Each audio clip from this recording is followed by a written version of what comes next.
In 1685, France's King Louis XIV issued the Code Noir, or Black Code, a set of codes that outlined France's position on slavery in its colonies.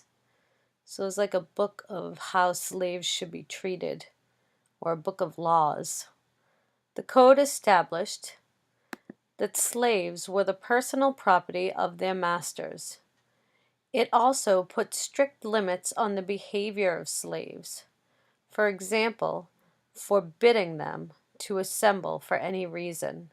So it said no coming together as a large group. And they didn't want that because they were afraid if the slaves came together in a large group, they could revolt and kill the plantation owners and get their freedom. So they did not want them to assemble, to come together as a group for any reason, including marriage ceremonies or dances.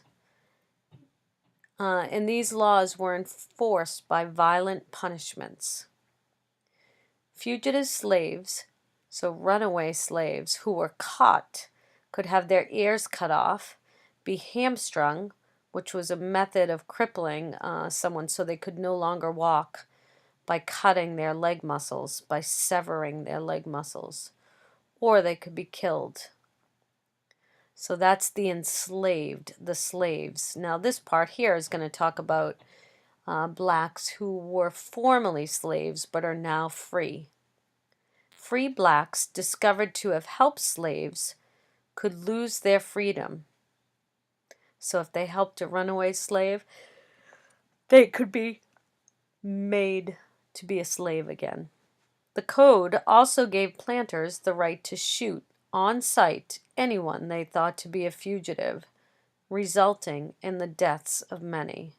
So, if you see someone that you think is a runaway slave, just shoot them. You can just shoot them, no big deal. And they shot them, which was horrible because some of them were not fugitive slaves, and many died.